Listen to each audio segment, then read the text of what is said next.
Здравствуйте, дорогие, любезные, любимые зрители нашей передачи «Точка кипения», которая по-прежнему выходит на канале и будет выходить «Вестник Кавказа». Я Эльмар Гусейнов, ведущий. Сегодня мы с Максимом Шевченко хотели бы продолжить обсуждение э, невероятного президентства, а может быть и ничего особенного, как ты считаешь, господина Трампа, который продолжает удивлять кого-то, кого-то шокировать, кого-то воодушевлять своими внешнеполитическими и внутриполитическими решениями. Поэтому Максим, я предлагаю переименовать нашу передачу на время в точку трампения.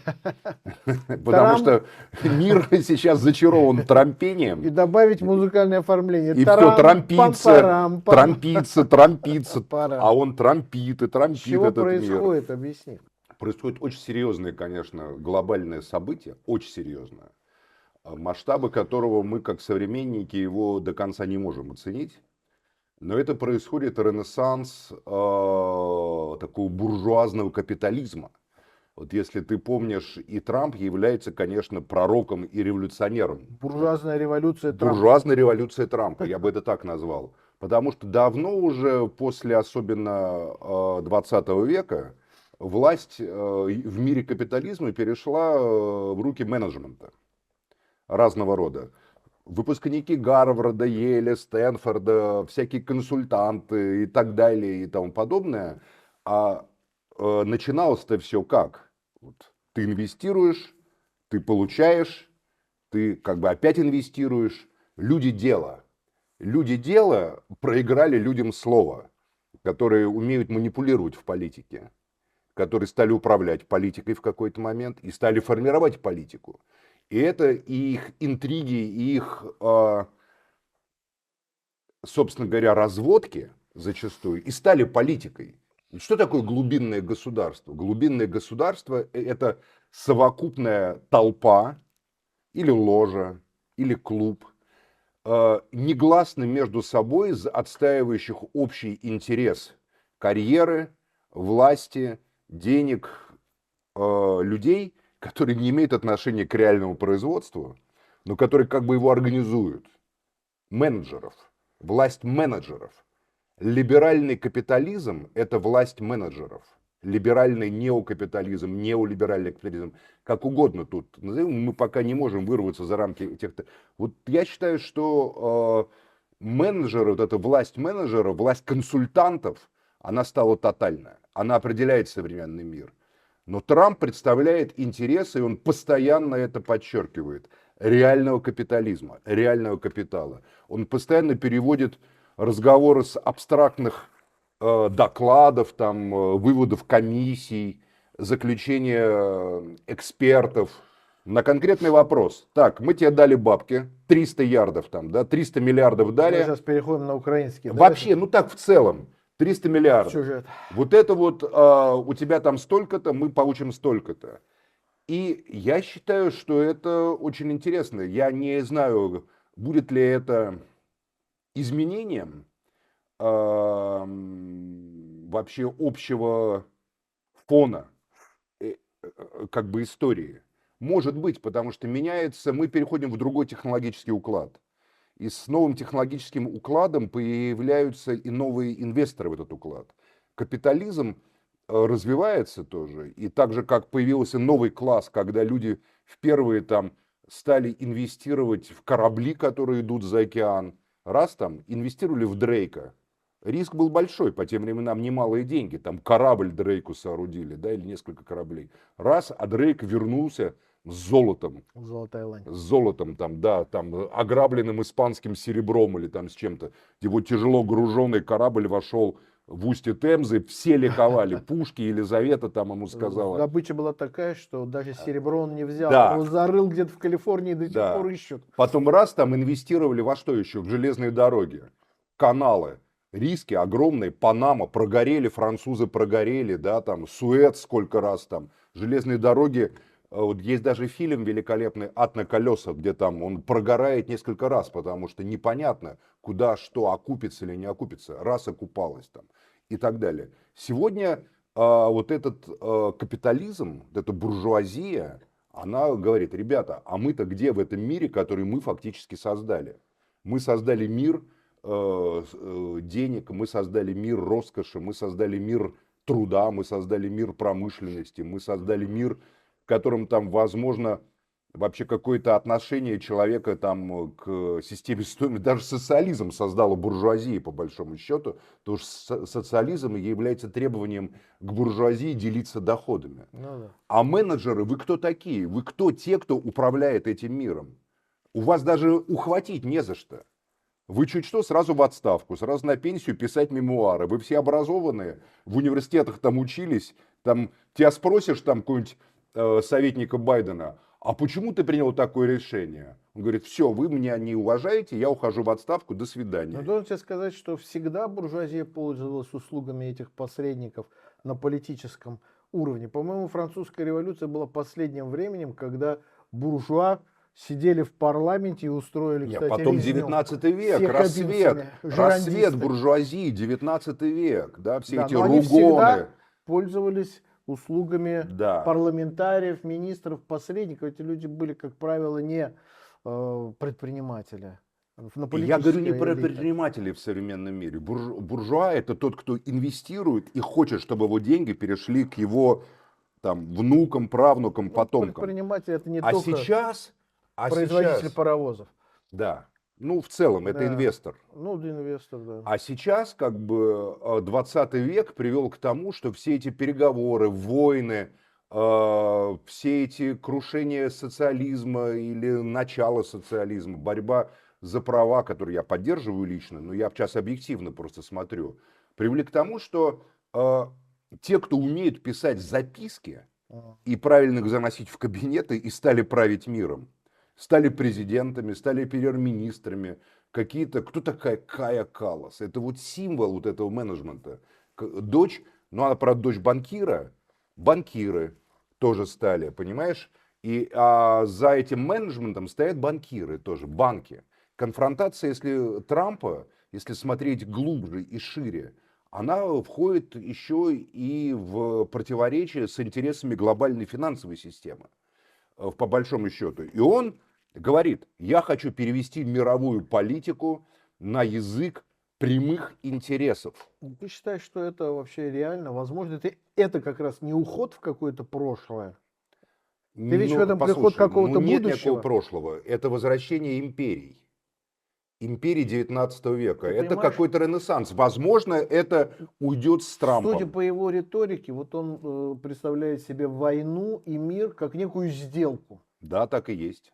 Но это не всегда. Это не всегда, но так делали, так было, это не допустим, всегда так. вот возьми какая-нибудь 30-летняя война в Европе. Давай возьмем поближе Вторую мировую войну. Что это? Нет, значит? это другая, это война другой эпохи. Что можно было с Гитлером сделку заключить? Они Так, попробовали в 1938 году, и что вышло? Не надо демонизировать никого. Оставим это, как говорится, пропагандистам. Я его не считаю Я тоже его не считаю никем. похожим на Гитлера. И даже смотри, рядом не лежал. Конечно, сделки, разумеется, решали вопросы. Вот, допустим, Перл-Харбор. Почему японцы напали на Перл-Харбор? Потому что правительство США задушило Японию, затормозив поставки, фактически введя дикие пошлины на нефть и на металл. Даже не пошлина, они просто эмбарго ввели. Просто эмбарго. Они вынудили фактически японцев, не оставили им выбора, кроме как захватывать новые Почему? ресурсы. Они могли взять и уйти из Китая. Условие Куда? было какое? Уйдите из Китая. Куда? Обратно на свои японские И что они там острова. сидели бы? Рис, суши ели? Они сидели там 3000 Вот. лет, и все было нормально. Я к чему говорю? А представим себе, был бы Трамп, а не Рузвельт. Он бы обсудил бы с ними.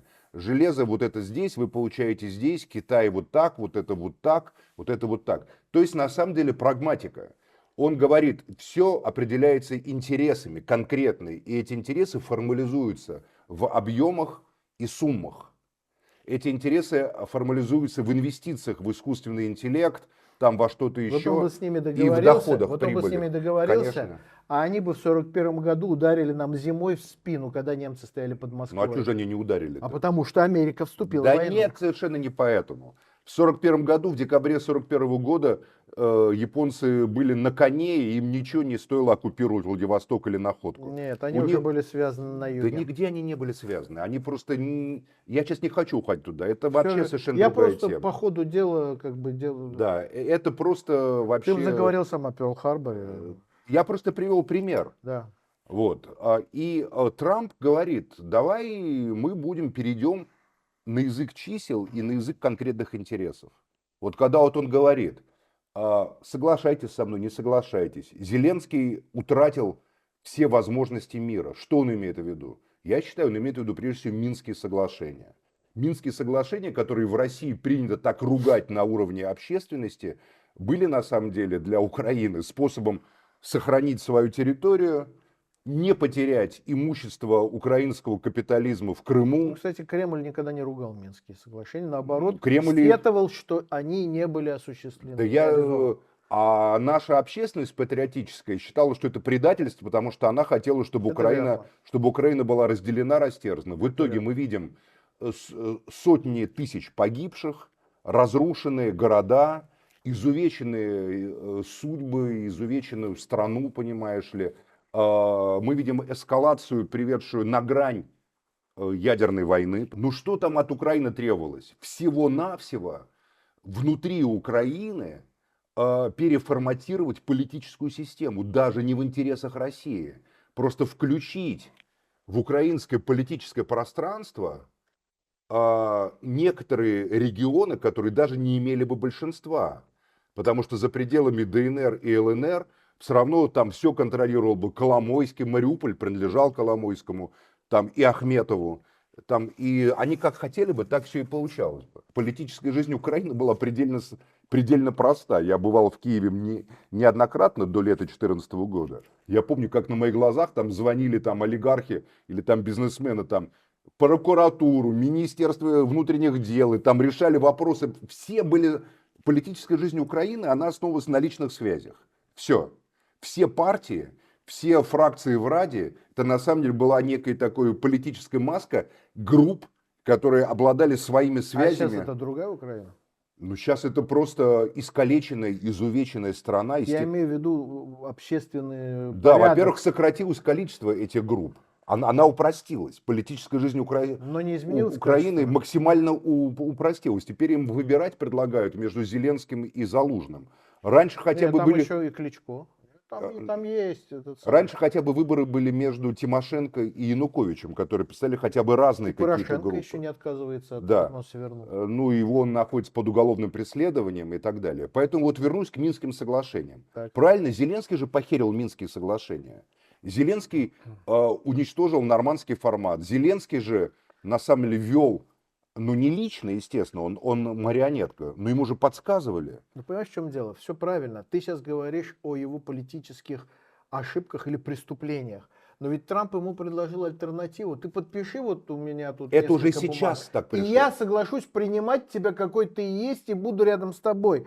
То есть это что, можно Нет, он не купить говорил, все за буду рядом с деньги? тобой. Да. Трамп считает, что... Можно Трамп купить считает... поддержку Соединенных Штатов за деньги? Да. Трамп именно это и говорит.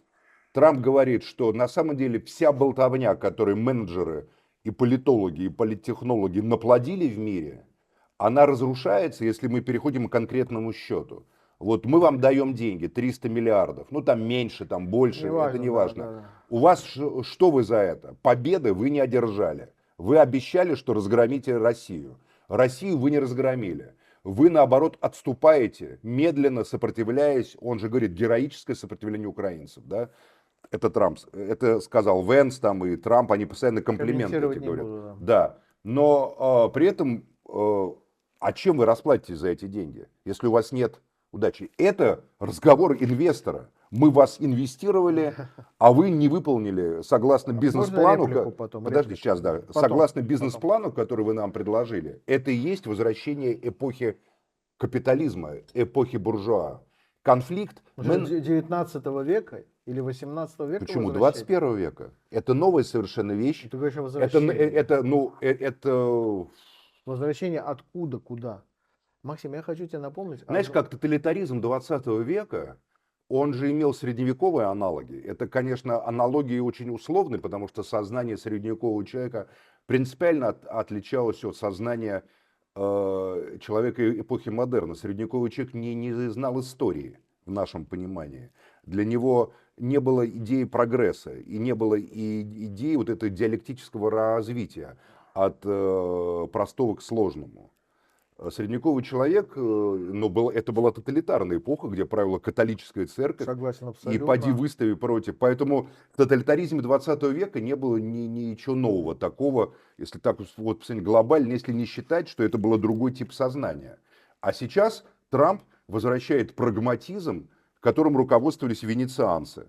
Когда к венецианцам пришли католические рыцари в начале 13 века, сказали, мы хотим пойти в крестовый поход, освободите Иерусалим, венецианцы им сказали, нахрен вам этот Иерусалим нужен, у вас есть Константинополь, где сидит зажравшаяся совершенно эта слабая династия Комнинов, кажется, там были, да, там, не помню, там. Да, это были Комнины. Да, зачем они вам Константинополь, говорят, там воевать, еще неизвестно, чем все Я закончится. знаю, что хотел Вон, тебе. вон, говорит, смотрите, Барбаросса утонул. Поэтому вы идите, Немножко раньше, да. да, возьмите, ну, как разница, возьмите Константинополь, а бабки мы вам дадим, а вы нам потом вернете. Так появилась богатая Венеция. Понимаешь, это все было.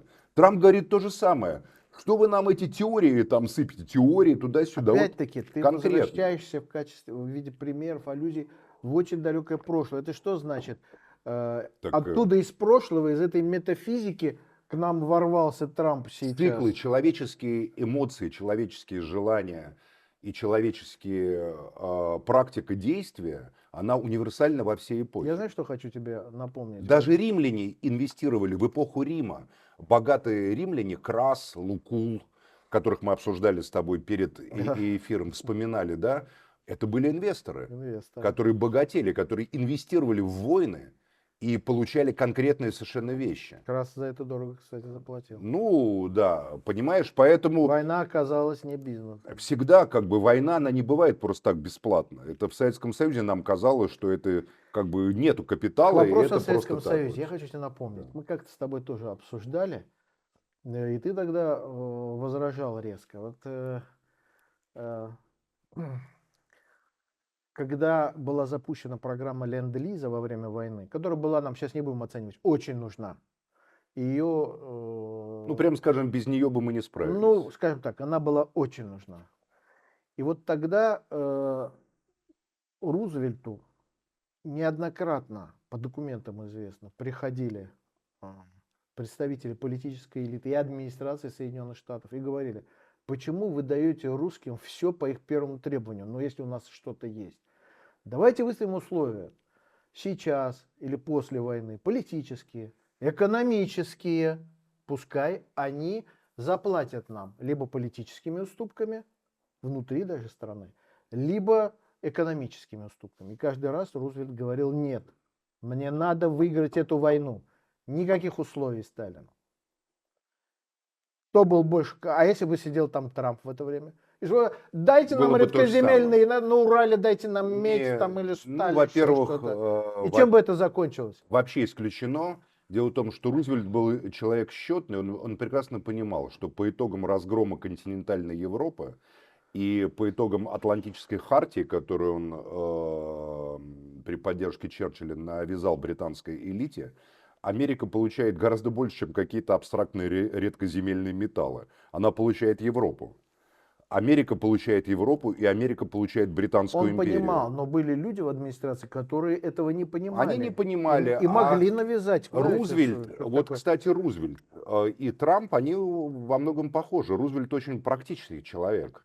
Он с помощью Кейнса как бы вывел Америку из Великой депрессии не теориями, а совершенно конкретно просто прагматическими интересами реорганизации рынка, контроля рынка, защиты внутреннего рынка. Ну, у Кейнса была и теория, а Рузвельт просто взял и практически применил. Теория есть и у Трампа. И эта теория, вот это интересно. И эта теория предельно ясна и проста. Если ты вкладываешь, инвестируешь, а потом тебя приходит, и ты спрашиваешь, где мои дивиденды, а тебе говорят, Вы понимаете, с точки зрения истории, философии и политики, все не так Ты просто. понимаешь, в чем там То ты дело? имеешь дело, думает Трамп, и верит в это, с мошенниками. Не, ты понимаешь, Потому что конкретно вопрос, если я затратил $100 и должен получить Максим, $20 прибыли, почему я их не получаю? вот А чем- те в ответ говорят, что ты их не получаешь, потому что так сложился исторический процесс, не, все то Трамп верно. уверен, что это Ты разводка, понимаешь, что в это чем дело? обман. В том, что когда они начали давать эти деньги 3 года назад, никаких условий Украине они не поставили. А сейчас приходит Трамп и Как говорит, поставили, конечно. нет, Сопротивляйтесь. сопротивляйтесь, но не то, что вы нам за это Никаких заплатите. переговоров с русскими, Нет, сопротивляйтесь. но условия, я имею в виду, о возврате этих денег не ставились. А сейчас Мы не приходит знаем. Трамп и говорит, возвращайте. Но тогда Не, же подожди. этого А не обговаривалось кто они? никак. Как раз Трамп это следующий этап этой драмы. Я Или говорю, трагикомедии. украинцы, Следующий этап украинцам он это этой говорит. трагикомедии, почему? Потому что она в части, которые жертвовали своими жизнями и гибли внуки и правнуки солдат Красной Армии, это трагедия. А в том смысле, как этим все делали американцы и западные менеджеры, это комедия. Ведь Трамп еще хочет второго акта. Он хочет устроить суд над Байденом и над его менеджерами. Я уверен просто. Вот это очень Он интересно. постоянно намекает на то, что там воровали. Он постоянно говорит о Байдене, который... Я рассчитываю, что украинцы могут дать ему эту информацию. Да, Интересно. я уверен просто в этом. Но это не главное. Так. Это, скажем так, следствие. Потому что разгром демократов, показать, что демократы и вся эта система менеджеров, а демократы это и есть менеджеры, это, собственно говоря, Ну да, да. это партия менеджеров, что это жулики и воры, это для Трампа задача историческая. Потому что если он этого не сделает, то Венс может и не выиграть выборы, или кто там будет кандидатом через 4 года. Задача у Трампа есть несколько задач. Как мы говорили, его задача, главная стратегическая цель, это решить, сосредоточиться на проблемах Америки. Для этого надо сократить или минимизировать расходы Америки вовне, если эти расходы не связаны с конкретными и доходами или интересами. Если эти расходы связаны с какими-то геополитическими раскладами, то для Трампа это пустой звук, для Трампа это обман. Потому что он конкретно показывает, что вы мне рассказываете, там, влияние в Персидском заливе. Я вот позвонил Мухаммеду бин Султану, значит, бин Сауду, да, там позвонил, почему я позвонил? Потому что его компания Арамко, там, связана с Америкой, это мой партнер, и мне плевать, что там нет демократии. Вообще, кстати, это интересный феномен. Столько претензий там, к России, к Азербайджану, демократические выборы. Хоть одна бы претензия прозвучала к Ар-Рияду. Там, не знаю, журналистов расчленяли еще недавно в посольстве. Хоть кто бы санкции... Камнями побивают головы от Не то, что... Не, ну сейчас уже этого нет, если честно. Там только в деревне... Ну еще недавно было. Да. Хоть бы какую-то, не то, что санкции, санксюшечку, понимаешь, после убийства Хашоги. Кошмар, кошмарная была история. Санксючушечку бы, хоть маленькую. Посольстве. Хотя бы не позволили бы Rolex купить один, понимаешь, там. Хотя бы сказали бы, вот Rolls-Royce, извините, мы вам не На продадим. встречу сейчас поехали, там все Да обсуждаем. нет, все, друган. Почему? Потому что он говорит это конкретно. Плевал я на ваши идеологические расклады. Люди живут по-разному. Почему он привез их, значит, к Саудовской Аравии? Показать Западу, это выборы на территории, ну, можно называть это монархией, на мой взгляд, это племенная, в исламе нет монархии, как бы это назвать? Ну, эмират, племенной У эмират. историков есть для этого термин вождизм, называется. Нет, такое ну почему? В политическое истории устройство. ислама это эмират. Вот у тебя была династия буидов, например, да, там, или там, значит, аюбидов, вот Салах-ад-Дин, он был эмир, и его власть была абсолютна. А для эмиров, для того, чтобы были эмираты, нужны халифы. Они дают фирман на то, чтобы ты был эмиром. Ну, в 100 лет, 200 лет это молодые государства, это ничто, понимаешь? У тебя какие-нибудь карматы, там, Кабу на 70 лет утащили, раскололи ее, и где эти Кошмар. карматы? Они теперь... Негодяи. Этим карматам 2 строчки в истории ислама, понимаешь, отведены. Радикальная секта была такая. На Бахрейне, кстати, они вот у них была. Базировались, да. Ну только Да. тогда Бахрейн имелся в виду не только этот остров, да, а Бахрейном считалась вся часть этого побережья Да. Персидского залива. Вот. Короче, и вот он специально показывает Западу, у вас претензии по поводу демократических процессов, по поводу избирания. Скажи, а вот для нас... Подожди, сейчас я буду проводить выборы на встречу, значит, Путина, которого вы обвиняете в недемократизме, на территории государства, к которому с понятием демократия вообще не имеет ни малейшего отношения. И вы это съедите. А не съедите, плевать мне на вас, говорит Трамп. Вот и все.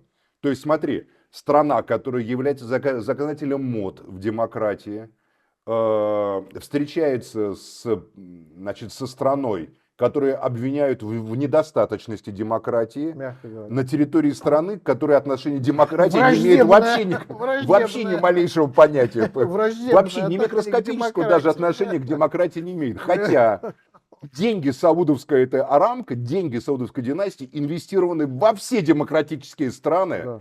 Они там покупают там предприятия, гостиницы, заводы. Не, ну сейчас же произошла вообще смешная и удивительная история, когда Трамп просто обмолвился, что 600 миллиардов капиталовложений я жду от Саудовской Аравии в американскую экономику. Да. Они тут же сказали «да».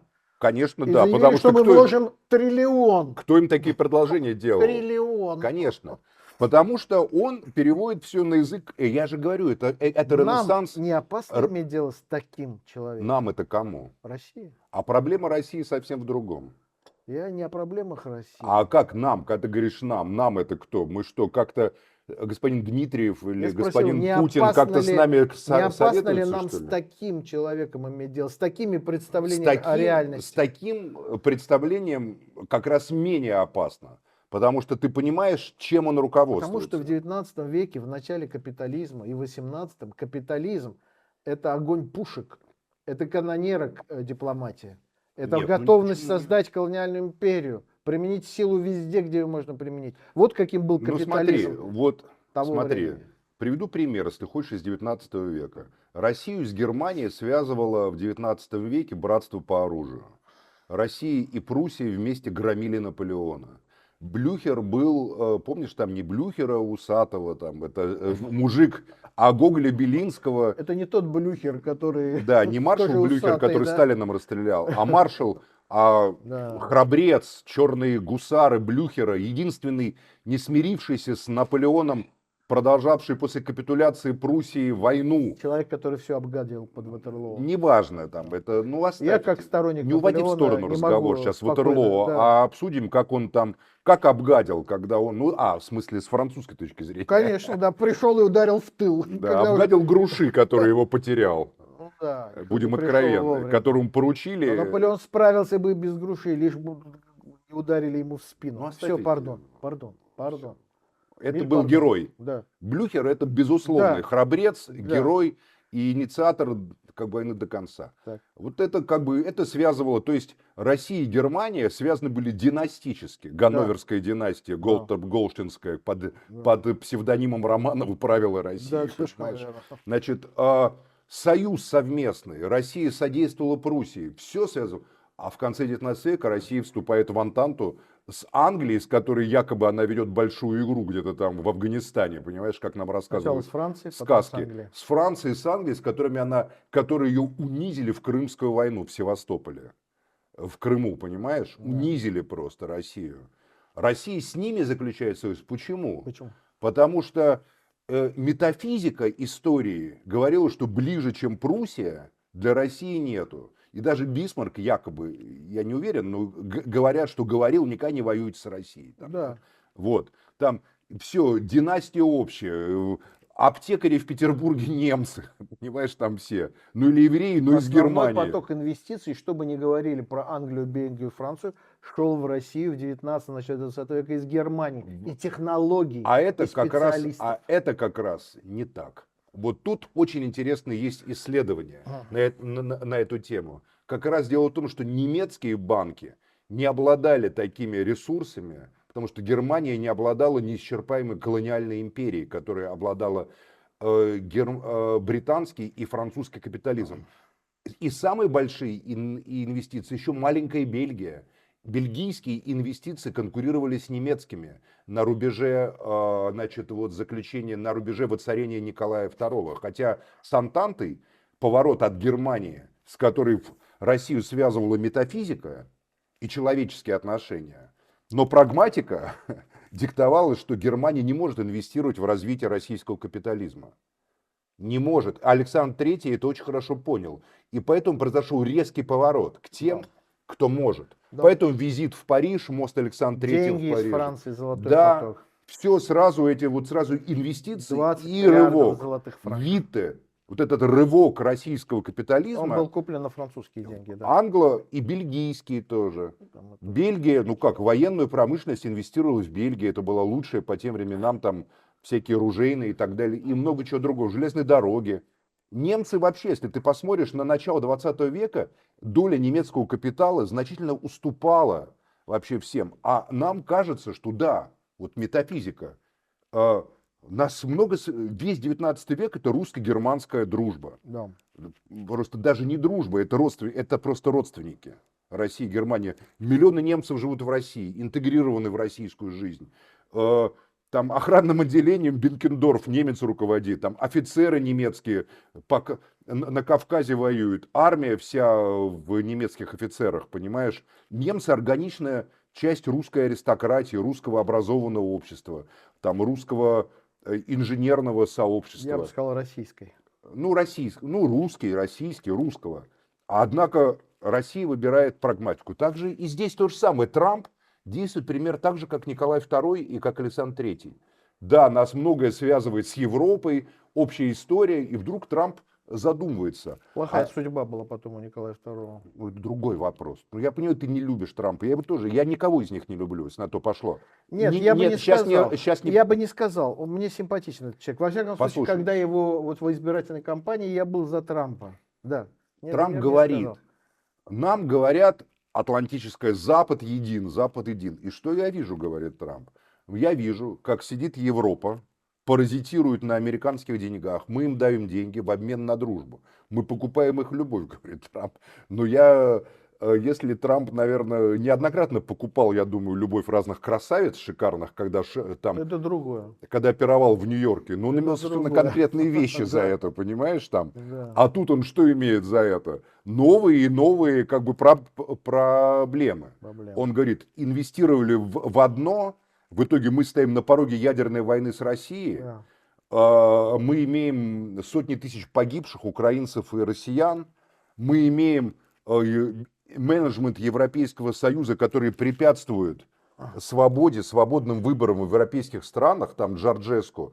Недаром это Венс это вовсе не глупый человек. Он конкретно готовились, Никто вот эта речь, не думает, что говорит, там есть Румыния коррупция. и Германия, вы изолируете партию, вы не ведете диалог не с правыми, ну ладно, правых он упомянул, левых он упомянул, не с левыми, чтобы американский вице-президент вступился за левых, я в истории такого не помню. Единственный пример – это Рузвельт, который всегда инвестировал в Советский Союз и выступал за союз со Сталиным еще до войны. Кстати, в Китай инвестировал. Да, до войны. Рузвельт всегда, Чан Кайши можно считать условно левым, социалистом. Ну да, это и есть Гоминдан, социалистическая партия. Национал-социалистическая партия. Они да. были членом этого самого социнтерна. Социнтерна, да, но Да. не Коминтерна. Значит, и как раз проблемы Чан Кайши начались с момента прихода Трумэна, который полностью поменял политику Рузвельта. Да. Вот. Поэтому, да, вот Рузвельт, Трамп это, он пытается вернуться к прагматике Рузвельта, который ушел. Вспомни, что Рузвельт делал после Великой депрессии. Он увел Америку в замкнутое пространство. Он закрылся просто. И он открылся тоже из этой политики. Кстати, первый раз победил на выборах вопреки в позиции истеблишмента, вопреки позиции руководителей масс-медиа, ведь Рузвельт. Да. В этом он похож на Трампа. И он побеждает, он ушел Америку в некий изоляционизм, да не в некий, а просто была политика изоляционизма. И он стал считать. И даже конфликт с Японией, это конфликт, который на основе вот конкретных экономических был моментов выработан. Потому что доступ к этому. Но не будем уходить в историю. Трамп делает то же самое. Поэтому я и считаю, что Трамп это апостол капитализма, который пытается вытащить капитализм из-под власти менеджеров, из-под власти говорунов, авторов проектов, стратегических директоров и стратегических центров, журналистов, прости уж, которые на самом деле определяют мировую историю, ни за что не отвечая. Потому что, еще раз говорю, когда ты инвестируешь там 100 миллионов, ты не можешь потом взять и сказать: ой, я все, я ухожу, я теперь профессор, читаю лекции по истории там в Я бы сказал Гарварде. 100 миллиардов. Да, ну 100 миллионов начнем, потому что ты теряешь деньги. Это понятная вещь с точки зрения буржуазии, с точки зрения капитализма. Да. А когда ты Байден, который не инвестирует ничего лично, да, ты уходишь потом и читаешь лекции. А Трамп хочет это разрушить. Это, да, это... А буржуазии, почему я считаю это либеральным? Я Трампа считаю либералом. И утверждаю, что это правый либерал, это никакой не традиционалист, это консерватор с точки зрения капитализма. Трамп восстанавливает тот статус, пытается восстановить тот статус буржуазии, который был у нее в 19 веке. А можно вот это вернуться в прошлое? Это сам по себе Путин. Ну, ты знаешь, эпоха постмодерна – это же эпоха восстановления концептов. Это же постмодерн. Концепт строгого религиозного капитализма – это концепт именно 19 века. Ругоны те же самые, это суровые верующие люди, да? Там гугеноты, старообрядцы русские. Даже в русской литературе это, помнишь, Рогожин, который уже как бы там швыряется деньгами и таскает за собой свиту и портреты его родителей у него дома, бородатые суровые лица его родителей, которые явно не одобряют, не одобрили поведение своего сына, да? Вот. Это попытка восстановить моральный статус капитализма, потому что капитализм ассоциируется за прошедшие 150 лет как система разврата, грабежа, как система изнасилования мира, как система безраздельного господства тех, у кого есть деньги и которые могут позволить себе все, что угодно. Остров Эпштейна, допустим, какой-нибудь, понимаешь, педофилию, да? Еще это всплывет, поверь мне. Всплывет. Да. А люди должны там умирать и трудиться. В каком-то смысле мы находимся сейчас в очень интересную эпоху ренессанса вот именно вот этого капитала, ренессанса не только практики, определений конкретных, конкретными интересами смысла политики, но и ренессанса морали, связанной с этим, попытки. Той морали, которая делает капитал сильным и правым. Да. Вслед за этим неизбежно придет социализм нового типа. Победа коммунизма неизбежна. Неизбежно. Да. Восстановление статуса труда, который уничтожили менеджеры. Менеджеры перевели весь мир на дотации, на гранты. Уничтожение грантового вот этого монстра USAID. Ведь что такое гранты? Гранты — это подачки, по большому счету. Гранты — это не... это отлучение человека от конкретного труда и возможности продавать его результаты. Гранты это метастазы глобального менеджмента. Это и есть Согласен. неолиберализм. Согласен. И Трамп начал с уничтожения именно это. Он и его команда очень глубоко понимают эту тему, я тебя уверяю. И я это вижу. И Украина, он разговаривает сегодня с Зеленским, как с человеком, который не является реальным.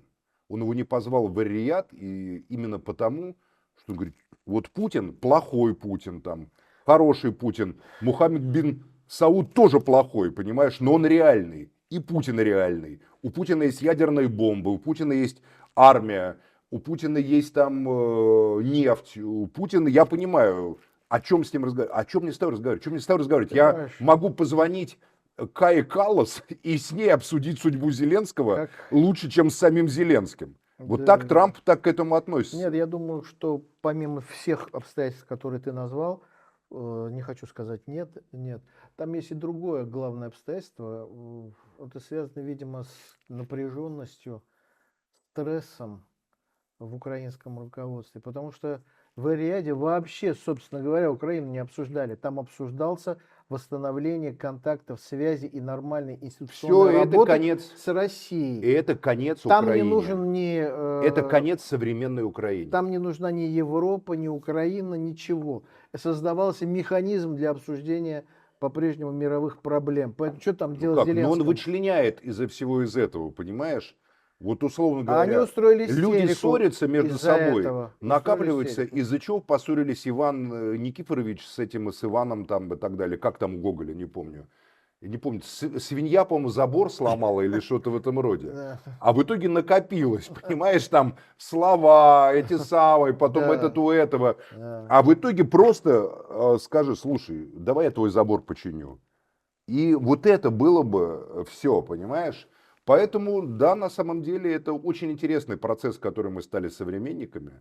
Ну, я вообще приветствую мир, потому что мир, во-первых, это не самый плохой мир. Перестанут умирать мои соотечественники, а мое отечество это Большой Советский Союз.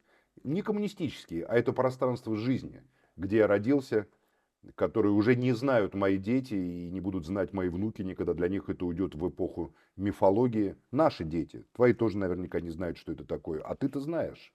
Если отставить в стороне вот эту вот власть менеджеров ЦК КПСС и райкомов, которые стали миллиардерами и миллионерами, многие из которых, и обернулись из тех, кто нас исключал из комсомола, теми, кто делает деньги за то, понимаешь, на том, за что нас исключали, да? Я был членом комитета ВЛКСМ Вот, ИСТФАК да, МГУ. ты такой ты, ну, да. Вот, не, я не был. И в «Известиях» я Я был был членом комитета заместителем секретаря комсомола в комитета школе, но меня комсомола. быстро оттуда убрали, значит, в 10 классе. Вот, и Представляю себе, да. вот если вот это вот убрать, вот эту вот обрыдлую вот трескотню по ушам, было огромное пространство. И Львов, и Ужгород, и Баку, и Ереван, и Тбилиси, и Душанбе для нас были доступны. И везде ты чувствовал себя в своей тарелке, как дома, понимаешь? Поэтому для меня прекращение взаимного уничтожения внуков и правнуков, детей, моих соотечественников и моих соотечественников, людей моего возраста, которые я вижу там умирают тоже, это, конечно, благо. Поэтому блаженны миротворцы, как сказал Христос. Блаженны миротворцы, повторю это. И там уже дальше условия мира можно выбирать. Но по большому счету условия мира это уже политиканство. А сам факт мира я приветствую. Да, кто его не приветствует? Есть люди, которые вот Кай Каллас не приветствуют, например. Ну да, сейчас, Урсулу кстати, фон дер Ляйен не вот сейчас приветствует. как привлекать их к переговорам? Никак. Ведь Каллас это женщина, которая публично заявляла, сейчас она комиссар по внешним связям ЕС, а она публично заявляла, что надо создать, и я буду это делать, суд для того, чтобы судить Владимира Путина, как вот судили в Нюрнберге. Трамп еще, я Вот тебе, как знаешь что? сейчас ее посадить за стол переговоров с российской А я делегацией? тебе скажу, что будет Никак. дальше. Я тебе Понимаешь? скажу, что может сделать Трамп. Трамп может назначить спецпредставителем по переговорам с Кай Каллас какую-нибудь порнозвезду бывшую. Ну, я думаю, Понимаешь, он же может назначать кого но угодно. он же не комик все-таки. Он не комик, он хочет унизить их всех. Это их унизит. Я думаю, им придется просто, если дойдет до их участия в переговорах, просто сменить переговорщиков. Так же, как и фон дер Они не Ляйен. могут, они их выбирают. Ну, ничего. Не будем, надо завершать уже наш разговор, потому что еще только начинается долгий разговор. Итак, буржуазная революция Трампа. Да. Революция против менеджеров, против власти слов за власть денег. Деньги против слов, деньги против бумаг, деньги против вот этого всего. Это очень интересно. Интересно, да. Не Даже знаю, Венс выступил не как... знаю, хорошо ли это, Даже но Венс интересно. выступил как Чацкий в Мюнхене. А европейское это сообщество напоминало фамусовское общество.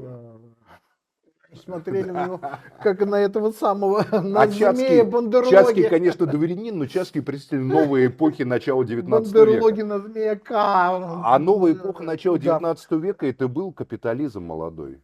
Понимаешь, по отношению к фамусовскому обществу, которые являлись собой вот совокупность интересов. Ну, наверное, надо Спасибо, завершать. Максим, здорово, здорово, интересно, здорово.